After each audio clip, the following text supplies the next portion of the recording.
আমি কি মামা কই গেছে? জানি না কই গেছে, তোর মামার কোনো খোঁজ খবর রাখি না। হ্যাঁ, কে খোঁজ করেন মামাই? সেই যে বিয়ে করে বাচ্চা টাচ্চাও নিলেন না, কারোর কথা চিন্তা করে না, সংসারের চিন্তা নাই। মামা আপনার রেখে যে চলে যায় যে, তাহলে এই যে আপনি যে রেখে যায়, আপনার তো ভয় লাগে না একা করে আপনার? ভয় তো লাগে। হুম, ভয় লাগে কিন্তু একটা বার তো আমার বলতেও পারেন, একটা বার তো বলো না আমারে যে ব্যাগ না তাহলে আমাকে বাড়িতে থাকে একদিন। হ্যাঁ, নিজের মামি না হইলেন, স্বাস্থ্য মামি হইলেও কিন্তু মামি আমার। আপনি কষ্টে থাকেন, এটা কি আমার ভালো লাগে রে?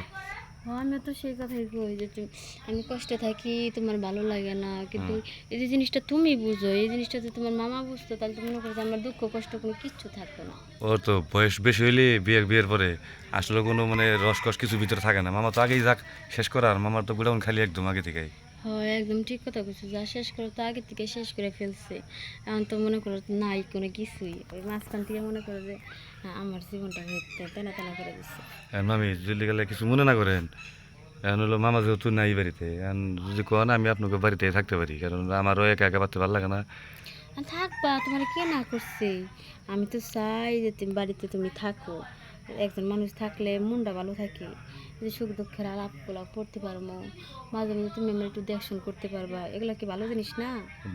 দেখশন করতে পারবো ঠিক আছে, কিন্তু এখন মামা যে নাই, যদি গেলে আপনার সাথে একসাথে বাসায় থাকি, তাহলে মানুষ যদি শুনে ওটা কি বলবো তাহলে? আরে মামায় আর বাইক নামে সে কি করবে, মা সে কি ওর বলতো তো না। মামি জানেন না, এখন দেশে তেড়ে চলছে চাষা বাতিজি মামা ভাগ্নে, এরা এলো এই সমস্ত কার্যকলাপ মনে করায়। শেষে জুলে আবার হলো বিয়ে না করতে পারি তাহলে আরেক সমস্যা আবার। আরে না, আমরা ওইসব কার্যকলাপ ঘটাবো না, আর আমরা যদি ঘটাইও হুম। তাহলে এমনভাবে ঘটাবো কেউ টেরই পাবো না। ও মামি, আপনি কি বলতে চাইতেছিলাম কিন্তু বুঝতেছি তো। আর আমি তো বোঝানোর লিগেই কইছি। মামি এটা কি সম্ভব? কেন সম্ভব না, সবই সম্ভব। তা ঠিক আছে, এখন যেহেতু মামা নাই, কষ্টে থাকবেন। এখন মামার কাজটা তো আমার করে দেওয়া আমার এটা কর্তব্য এটা, তা তো আমার অবশ্যই। দায়িত্ব আছে না এটা। অবশ্যই। না হইলে গেলে আবার যাবেন গা, আবার মামার এই যে টাকা পয়সা সব কিছু যা আছে মামি, হুম, বুদ্ধিটা করে ফেলেছি আমি। কি? যদি মামারা যাবেন সংসার করতে পারবেন না, আমার চলবো না। আপনি না দেয় শারীরিক চাহিদা পূরণ করে, না, না একটু দেয় সুখ শান্তি, সুখ শান্তি হয়, এটা কোনটা দেবে? সারাদিন গাদার মতো এই গরু হাঁস মুরগি সব কাম আমার দিয়া করা। আমি তো বলছি এটা যে মামি তো আপনার কাছে ভাত আছে না, কাপড় আছে না, চায় 2 ফোঁটা পানি, তাও আপনি দিতে পারে না। হয়, একদম ঠিক কথা কইছিস। তাহলে মামার আমার আমার কথা কি জানোস?